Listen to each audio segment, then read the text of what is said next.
Was fasziniert uns an ihm? Was hat ihn zu der Person gemacht, die er heute ist? Was bewegt Menschen dazu, ihn zu hassen, ihn zu besuchen? Metal-Leute und willkommen. Dies ist die Geschichte des Drachenlord.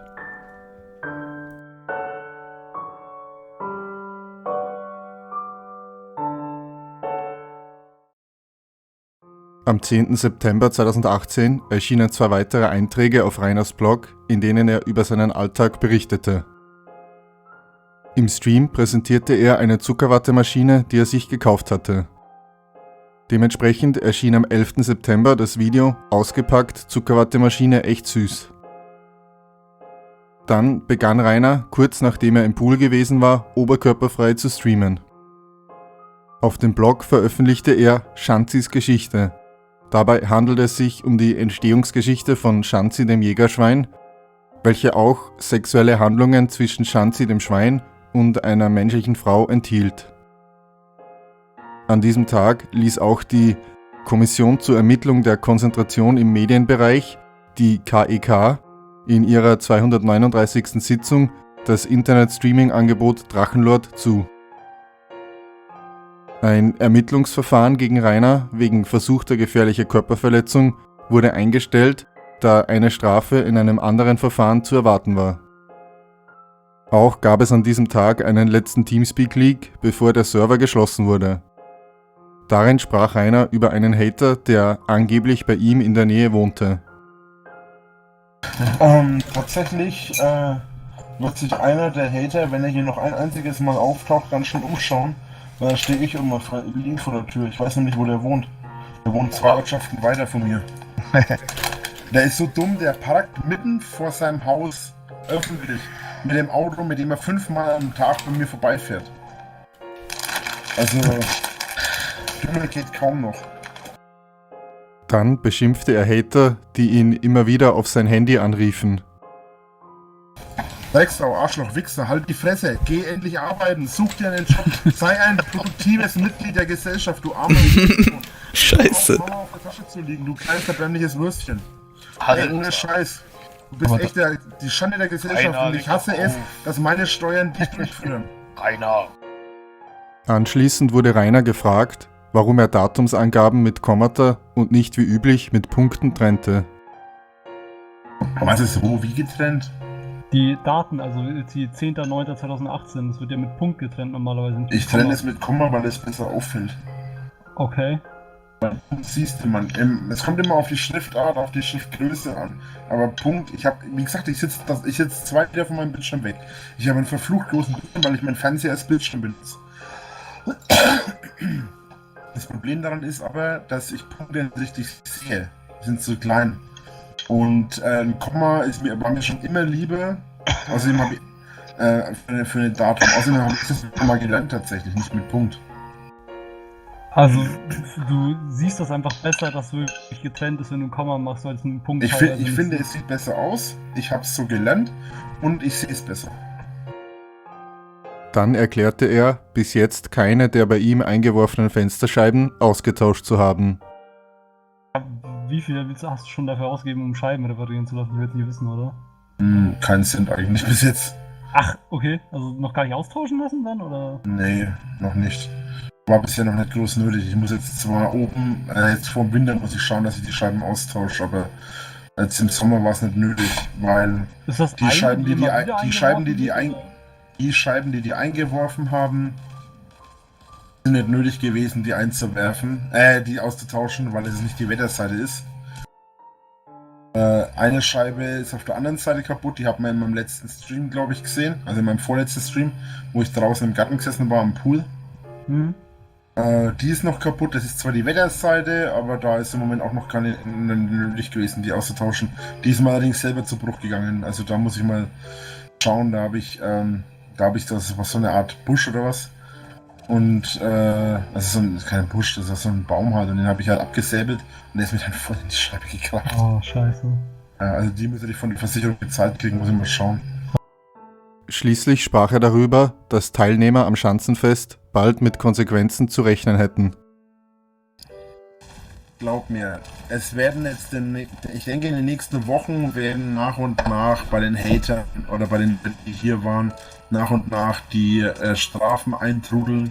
Die werden, denke ich, nach und nach dann alle Strafen kriegen.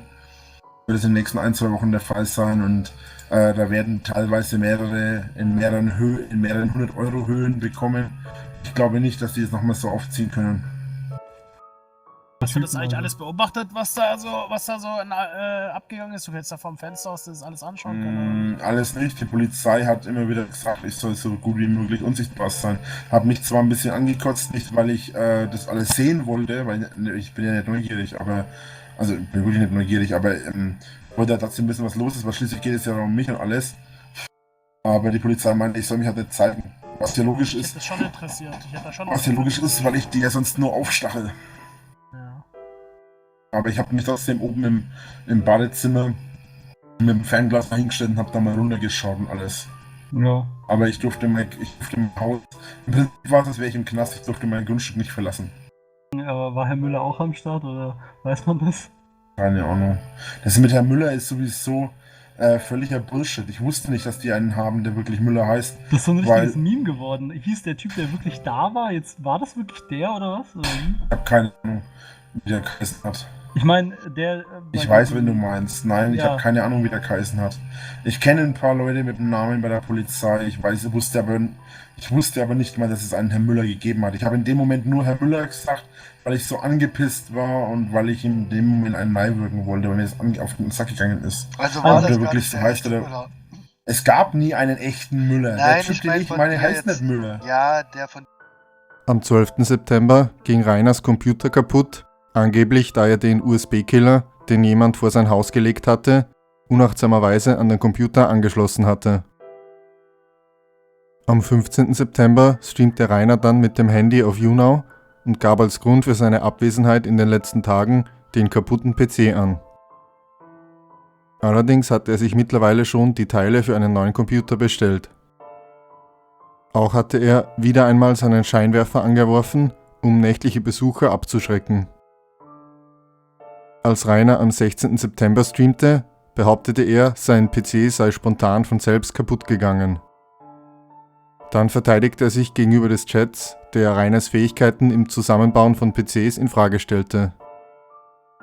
Och Leute, wollt ihr es nicht verstehen oder wollt ihr mir jetzt absichtlich auf die Eier gehen? Es hat nichts damit zu tun, dass ich ihn falsch zusammenbaue. Es ist einfach so. Das kann man auch nicht erklären. Habt ihr das noch nie gehabt, dass ihr irgendwas gemacht habt? Ihr wisst, dass es 100% richtig ist, aber irgendwas spinnt dann ist irgendwo ein Fehler in der Hardware, was überhaupt nicht vor euch kommt. Im Laufe des Streams tauchten dann Besucher vor dem Tor auf. Dann verpisst euch, wenn ihr keinen Streit wollt. Ansonsten trete ich euch so tief in die Ärsche, dass ihr nicht mehr laufen könnt, Alter. Dankeschön, Gaming. Wenn ihr ein scheiß T-Shirt kaufen wollt, dann geht in den verfickten Online-Shop und hört auf, für Leute im realen Leben auf die Eier zu gehen, ihr dummen Hurensöhne, Alter. Das ist nicht mein Problem. Ihr seid 4 Stunden hierher gefahren. Habt ihr nichts Besseres zu tun, Alter? Ey, merkt ihr nicht, wie erbärmlich das ist, wenn ihr 4 Stunden hierher fahrt? Das würde ich nicht einmal erzählen, Alter. Das wäre mir peinlich, Mann. Das wäre mir bei weitem peinlich, 4 Stunden hierher zu fahren. Wir wollen wirklich nur normal mit dir reden.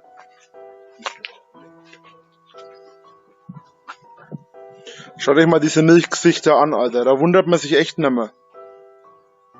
Die wollen uns nicht so nicht kaufen. Herr Winkler! Und dann immer mit ihrem Spruch, Herr Winkler! Ja und? Ich weiß, wie ich heiße, Alter. Obwohl die Besucher hauptsächlich nur vor seinem Tor herumlungerten, rief Rainer entweder wirklich die Polizei oder gab vor, dies zu tun. Ja, hallo, hier ist Winkler. Ja, es sind schon wieder 6 Mann vor der Tür. Schon wieder Kindergarten machen. Ja.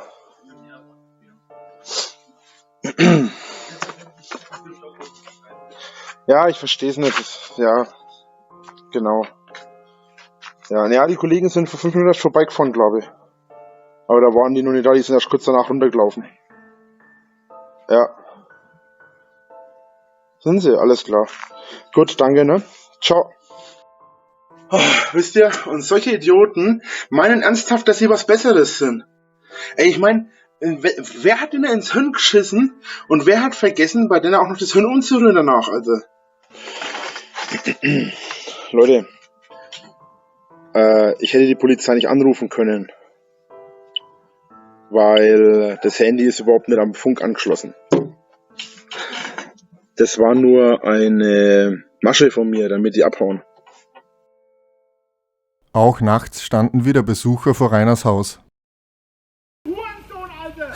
Was seid ihr für erbärmliche kleine Assis? Euch traut ihr nicht euch mit dem Rücken herstellen, ne? Schau, dass er abgerissen von Hurensohn und die Fresse anschlaut! Reine! Gewichste Fixe, Alter! Das ist auch nichts anderes als ein paar Hurensohne, die in einem Leben nichts anderes zu tun haben, Alter! Reine, hast du jetzt dein Fenster kaputt gemacht? Schau, dass ihr Land gewinnt, Alter, bevor euch runterkommt! Na komm doch! Auf Rainers Blog erschien der Beitrag, wen Mobbing zu Hass wird. Dieser ist jedoch aufgrund der üblichen Rechtschreibfehler und dem Mangel an Satzzeichen kaum lesbar, enthielt allerdings Fotos, die Rainer von Besuchern vor seinem Haus gemacht hatte. Am 17. September streamte Rainer mit einer neuen Frisur und begann seinen PC zusammenzubauen. Da er allerdings Mainboard und CPU noch nicht geliefert bekommen hatte, begann er damit, das Netzteil und die Festplatte einzubauen. Als Rainer auf eine Frage aus dem Chat bezüglich der Kristallnacht einging, wurde klar, dass er nicht wusste, worum es sich hierbei handelte. Bei uns ist Salzburg, ist bald Kristallnacht. Gibt es sowas bei euch auch? Ich kenne nur die blaue Nacht in Nürnberg. Wenn du sowas meinst. Das ist so eine Nacht, wo alle Lichter blau sind. Also wo die Lampen in einem bestimmten Gebiet in Nürnberg blau sind. Kristallnacht ist Nazi-Scheiße? Was? Müssen wir schon wieder jemanden da rausbumsen, oder? Wir hatten das mit der Kristallnacht vorhin gesagt. Jetzt glaube ich, erinnere ich mich, hast du recht, das war irgendwann mal im Schulunterricht. Hat sich erledigt, ist rausgeflogen. Scheiß Nazi-Dreckswichser da immer, ey. Ich glaube, es stimmt, da war, glaube ich, irgendwas aus dem Geschichtsunterricht. Anschließend machte Rainer ADS für sein Unwissen verantwortlich. Tut mir leid, dass ich mich auf so eine Scheiße nicht einlasse.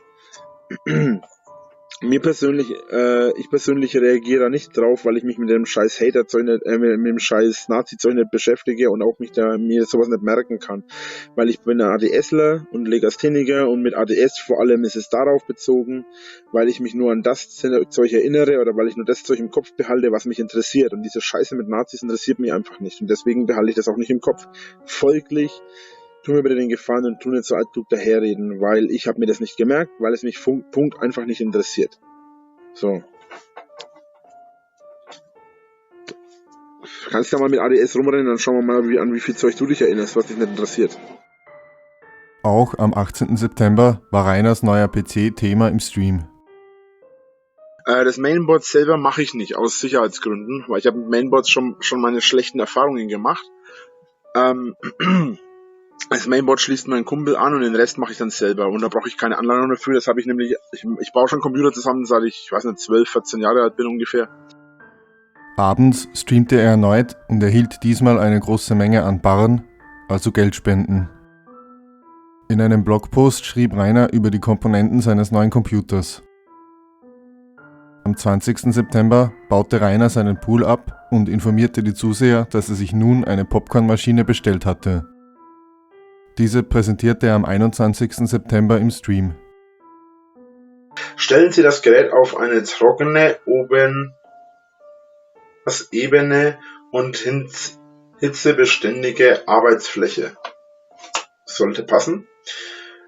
Reinigen Sie den Innenbereich des Gerätes mit einem feuchten Tuch. Mache ich nicht. Macht man aber normalerweise. Also macht das, wenn ihr das wirklich euch wohl auch. Danach mit einem trockenen Tuch nach. Okay.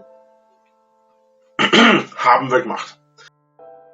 Auch erschien an diesem Tag ein Bericht über Rainer auf Dreisat, der sogar ein Interview enthielt, das im Innern von Rainers Haus gedreht worden war. Im Stream am 23. September fantasierte er über Gewalt gegen Besucher. Das Ganze läuft ja jetzt seit 4 Jahren und seit 4 Jahren sage ich will das nicht. Und immer wieder kommen Leute. Und ich überlege immer noch, ob ich wirklich eine Strafe kriegen würde, wenn ich wirklich mal jemanden als Exempel zusammenschlagen würde. Weil letzten Endes wissen die Leute, dass mich das aufregt und kommen auf eigene Verantwortung hierher. Und wenn ich dann wirklich mir irgendwann mal der Geduldsfaden reißt, wenn ich wirklich jemanden mal zusammenhau, ob ich dann wirklich eine Strafe kriegen würde, wenn die mich anzeigen. Weil letzten Endes machen die ja die Scheiße. Ich verteidige mich ja nur. Solange ich vernünftig bin, und das bin ich im Normalfall immer, außer wenn ich in der Raserei bin, würde es nicht passieren, dass ich jemanden krankenhausreif schlage. Weil daran hindert mich unter anderem meine Empathie und meine Intelligenz, wenn man so möchte.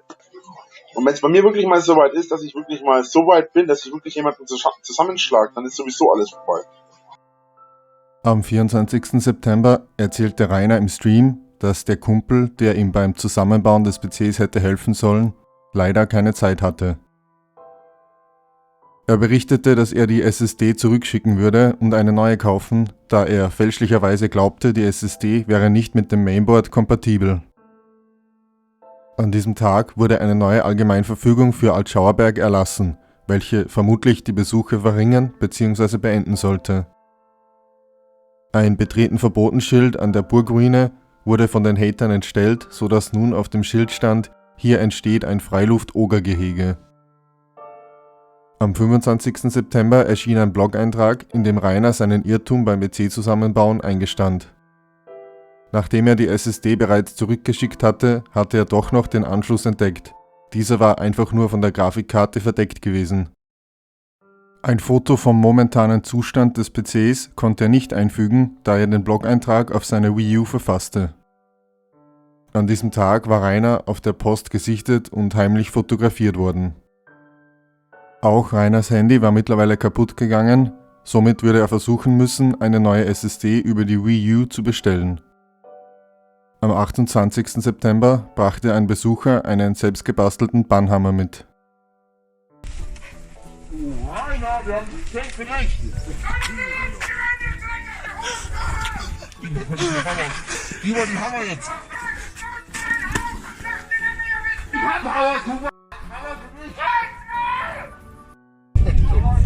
Komm Rainer, wir trinken erstmal ein Bier.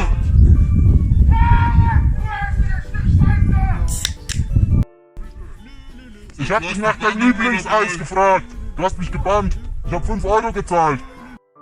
Am 29. September hatte Rainer endlich alle Teile für seinen neuen PC.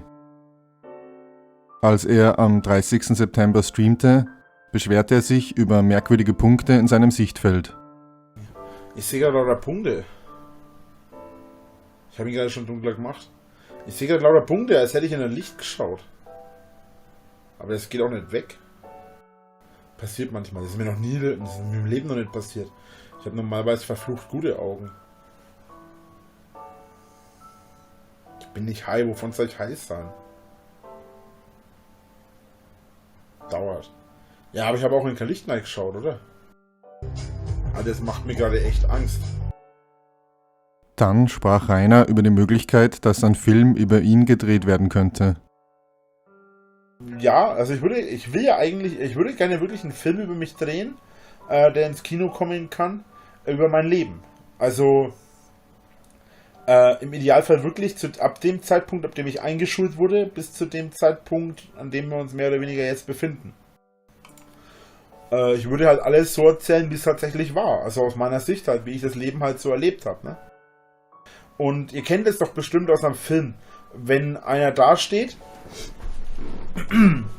er steht da, wird dann, keine Ahnung, von irgendeinem dumm angefasst oder so oder irgendwie geschubst und er steht dann auf und haut voll zu und alles und macht die voll rund und dann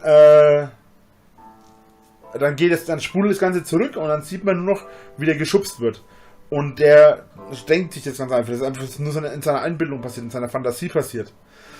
Und genau sowas würde ich in meinen Film tatsächlich einbauen, weil in vielen Fällen ist es tatsächlich so, dass ich mir oft genauso eben dann vorgestellt habe, wie ich den jetzt zerlege und was ich jetzt machen könnte und so weiter. Und das wäre halt eigentlich nicht schlecht, ne? Da Rainer durch das Schanzenfest nun noch bekannter geworden war, waren auch seine Einnahmen deutlich angestiegen. Anstatt mit dem Geld jedoch dringend nötige Reparaturen an seinem Haus zu bezahlen, tätigte Rainer Impulskäufe und legte sich etwa eine Zuckerwatte- oder Popcornmaschine zu.